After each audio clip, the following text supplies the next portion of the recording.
Broadcasting live from the Business RadioX studios in Atlanta, Georgia, it's time for Atlanta Business Radio. Brought to you by OnPay. Built in Atlanta, OnPay is the top-rated payroll and HR software anywhere. Get 1 month free at onpay.com. Now, here's your host.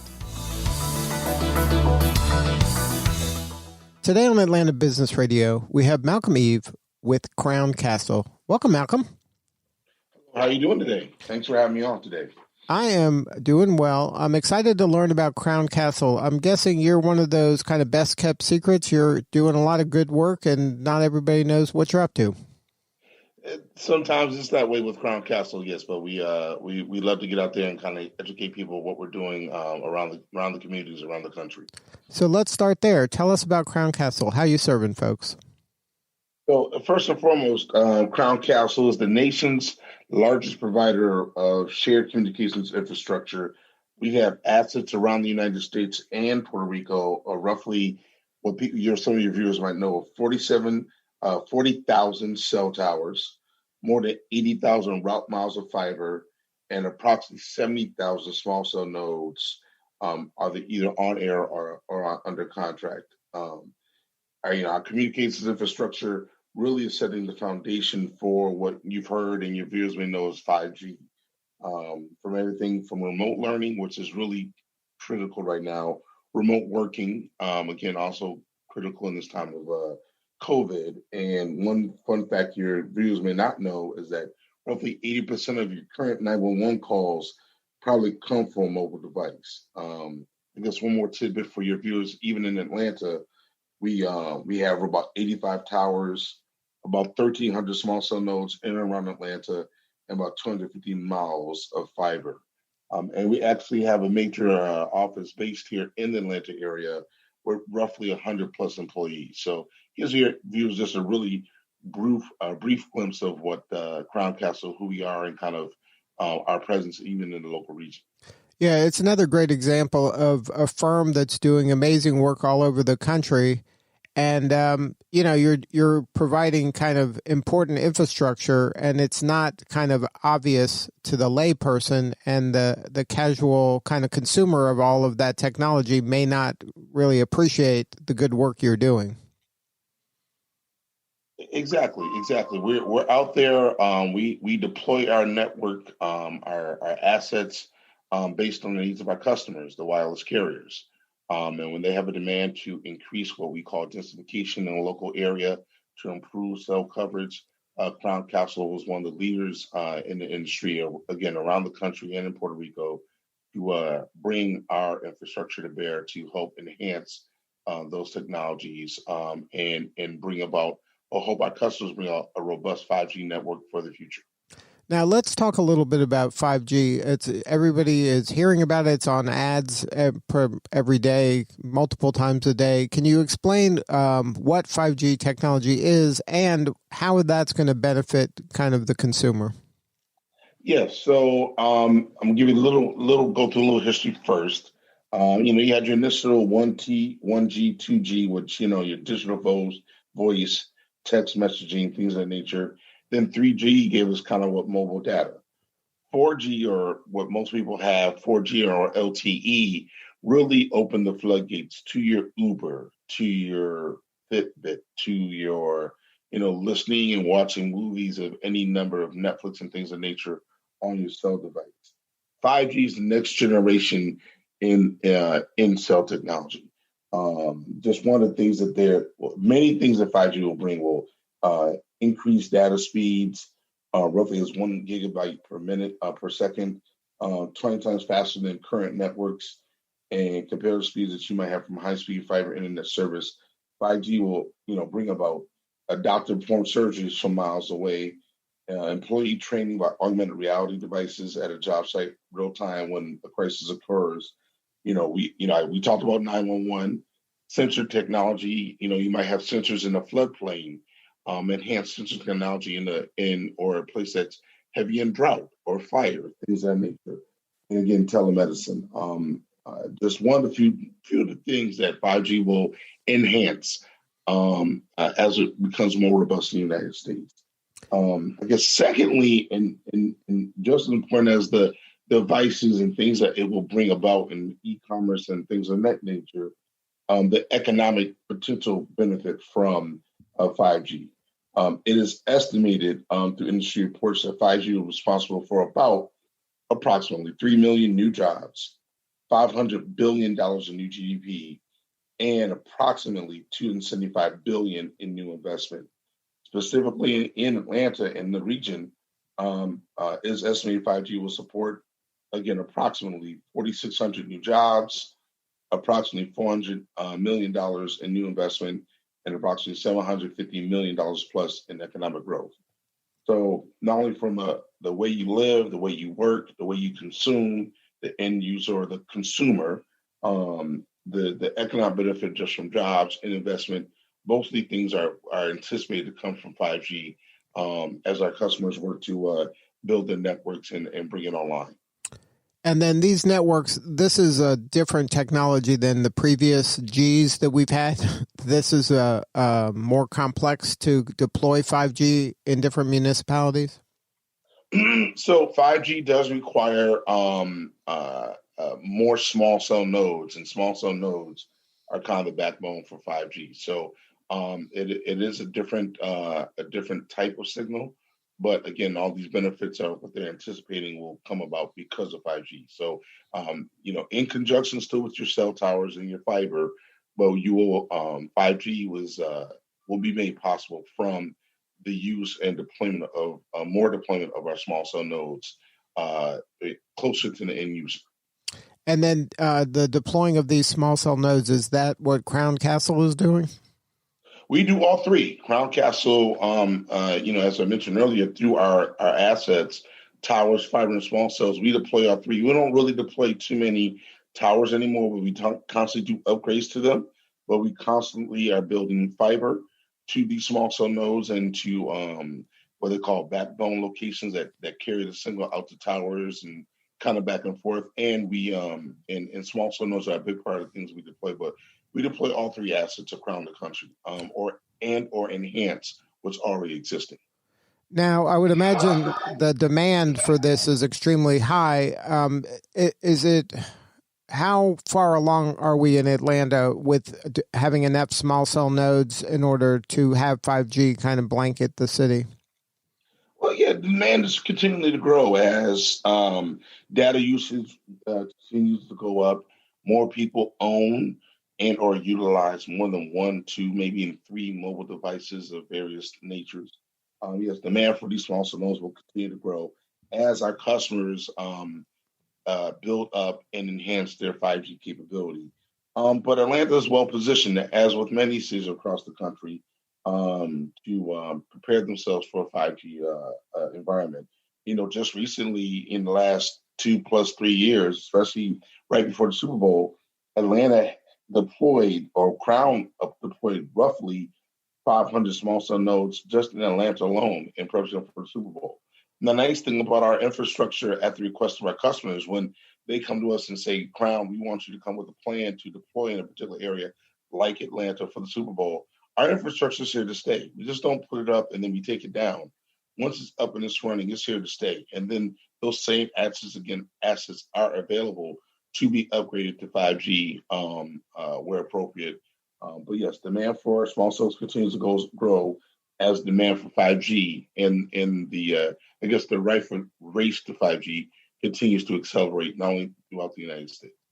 Now, when you have a city that's as spread out as Atlanta, does that mean that a lot more small cell nodes are required in order to blanket this city, as opposed to maybe a city that's more dense from a population standpoint? No, not necessarily. We pride ourselves on providing what we continue to say shared communications infrastructure. So our assets, our small cell nodes, typically will be the home to multiple carriers, not just one. So it is our hope that we're not deploying, say, a small cell node on every corner intersection, that we'll only need to deploy one, because on that one pole, you'll have multiple carriers. Yes, you will need more of these in the public right of way, be it Atlanta, be it Athens, be it Savannah, and places around the country. But it is our hope and it's our aim that we can deploy as few of these as necessary, but also provide the capability to our customers to enhance their signal and bring 5G to life for the consumers.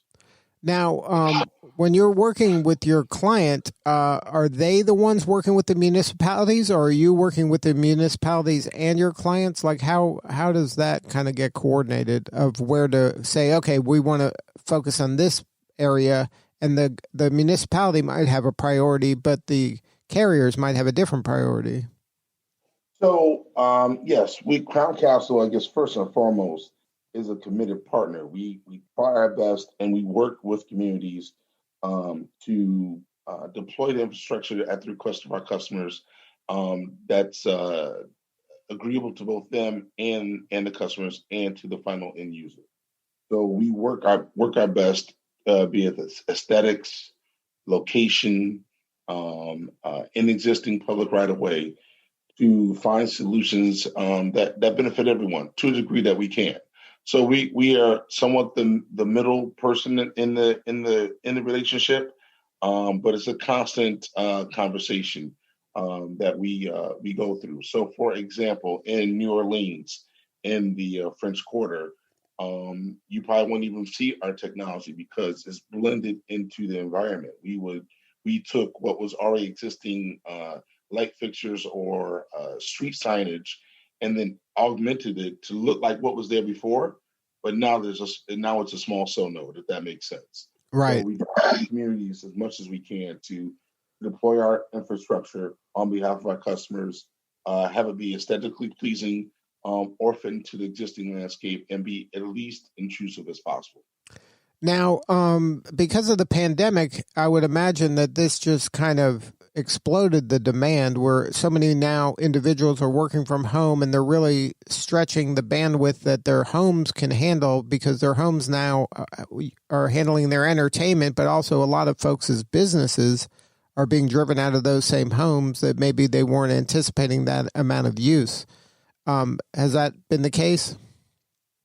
I really can't speak to that per se. What I can say that because we are a telecommunications infrastructure company, we're considered critical to public health and safety. So we're considered like an essential business. So I don't know if it's necessarily increased or decreased, but our work continues regardless during the time of the pandemic. And will continue, of course, afterwards as well, again, as our customers work to improve their networks and bring that capability to the end user. So the pandemic has offered challenges in some jurisdictions because of obviously of social distancing and operating safely, but because we are considered essential business, our work more or less continues even during the time of pandemic, so we can again bring that infrastructure and those critical needs to bear, as you mentioned, or we have already talked about with remote learning, remote working, things of that nature. So now, what do you need more of? How can we help you? Well, I mean, we really, really want to work with local jurisdictions to enhance their manuals in terms of our infrastructure. A lot of the jurisdictions have really old manuals that weren't designed or written for what you might consider a small cell node today. So having great working relationship with local city governments, county governments, state governments, which Crown Castle has enjoyed in Atlanta and the region. And just the willingness for the consumer and residents to see the benefit of the technology that the 5G and its infrastructure will come to bear.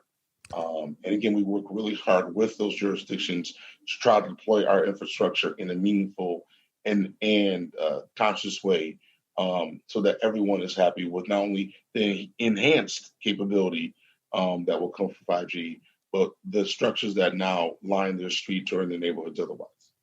And then when you're working with municipalities, are you first targeting the larger ones and then kind of working your way down to the smaller ones, or are you open to having conversations with any size municipality? So Crown Castle does not decide where our infrastructure is placed. that really is at the request of our consumers. So I can't speak to how they look at their footprint and decide what infrastructure goes where, but we have deployed on behalf of our customers across the United States in big and small cities alike. And then obviously the trend is going to be towards more and more use of technology and bandwidth, right? Like we're not going to go backwards. It's just going to be more and more and more. Without question. That's why I think 5G is so critical to have it deployed robustly across the United States. They'll handle that increased bandwidth and increased usage. And that's why you see such a intense, knowledge base or people being educated about 5G now, and the intense push that our consumers or customers, the large wireless carriers, are trying to deploy it expeditiously again across the United States. And this is happening around the world. It's not just the United States endeavor, but 5G is something that's being deployed around the world, and the United States to stay competitive with other countries around the world. 5G is critical in us staying competitive as well. So now, does this small node technology, is this going to be what's necessary for 6G and 7G and 10G? Or is this going to be just for 5G and then you're already working on something else for 6G and 7G? Sir, I'm the public affairs manager for the South region for Crown Castle. I would love to tell you I am an engineer or a scientist in that regard. I think everything is the foundation of something else. So 4G, even though it's a different signal, some of those same small cell node poles that have 4G will now house 5G.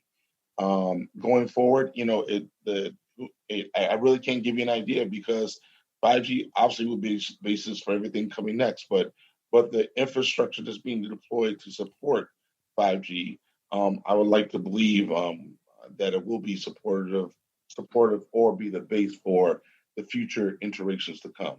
But I guess time will tell. We'll see where the science takes us otherwise. So do you have a feel for when 5G will be kind of available uniformly around the metro Atlanta area? Not top of my head, but I will say that our customers are working hard and diligently. 5G is a reality in many areas in Atlanta and the region, but they are working diligently to bring their networks robustly up to a 5G capability. Again, that's all our customers across the city and across the region. So you don't have an idea, a year, 2 year, 5 years? No, I do not. But I would say it's in the relative near future. In many municipalities around the country, 5G is being turned online. And I would say a year or two, but definitely working towards the near term, not so much the long term, before you have a robust 5G network that's up and running.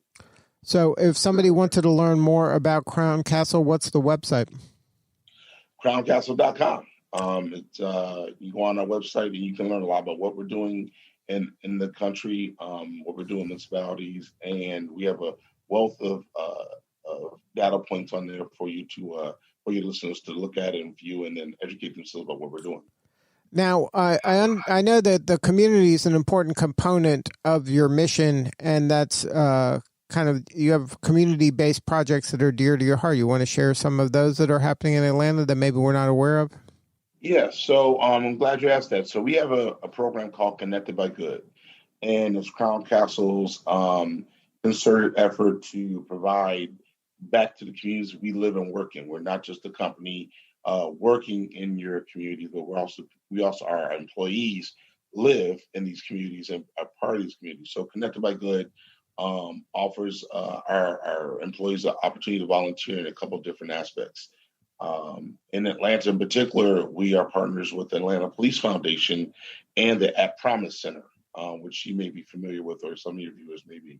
And at the Promise Center, it provides educational opportunities to youth in local communities, GED education, and enrichment in terms of broadcasting, teaching kids how to do broadcasting, teaching kids how to work a soundboard, and it's all housed in one building. They go there for after school programming, for meals. They have a rather large backyard area that has a full basketball court that was installed by the Atlanta Falcons. They do horticulture. So Crown Castle has been involved with the Atlanta Police Foundation over a year now.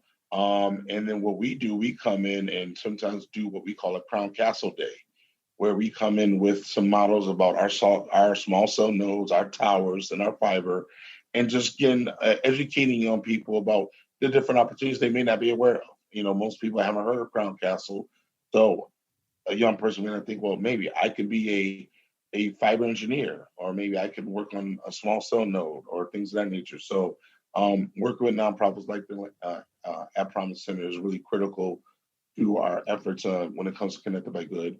Another big program under Connected by Good is our parks program. Crown Castle has participated in visiting local parks and or recreation areas in Atlanta where our employees have gone out on a single day. And this effort is done around the country on the same day because COVID prevented that from happening this year. But in previous years, we actually gone out on one day and cleaned up a park or did major renovations, working with nonprofit organizations. So you will also find information about Connected by Good on our website, but it's near and dear to our heart. And again, it's something that we do with communities across the United States. And then every municipality kind of has their own initiatives that suit that municipality? Well, yeah. Each municipality and places in our major markets that we have a Connected by Good partnership are with local nonprofits. Again, the need is great, as you probably well know. So while we may not be able to partner with multiple organizations on a yearly basis, we do identify key partnerships that we can participate with that and our employees can volunteer with on an annual basis. So yes, we do find a partnership in most of our major markets that we partner with Connected by Good. And due to COVID, there was some issues. Of course, we had issues with programming this year, but our relationship with the Atlanta Police Foundation and the At Promise Center remains strong and will remain strong through 2021. And our parks program, as the pandemic so-called weans and of course as the vaccine comes online, it is our hope that we'll be able to get out there and continue to build on our parks program and bring beautification efforts and restoration efforts to local parks here in the Atlanta region as well, and again across the country. Well, Malcolm, thank you so much for sharing your story and educating our listeners about the good work that Crown Castle is doing. It's another example of a company here in Atlanta that everybody is using. They may not be aware they're using it, but it's doing their best to help us stay productive and really help do good in the community as well. So kudos to you and congratulations on all your success. Well, again, thank you for the opportunity to speak to your listeners today. We are proud of the work we're doing, and we look forward to continuing doing that great work again across the United States and Puerto Rico. And we're glad to be here in the region and in Atlanta. Thank you, sir. All right. This is Lee Cantor. We will see you all next time on Atlanta Business Radio. And remember, this work could not be done without the support of our sponsor, OnPay. Please support them so we can continue to share these important stories. Today's episode of Atlanta Business Radio is brought to you by OnPay. Built in Atlanta, OnPay is the top-rated payroll and HR software anywhere. Get 1 month free at onpay.com.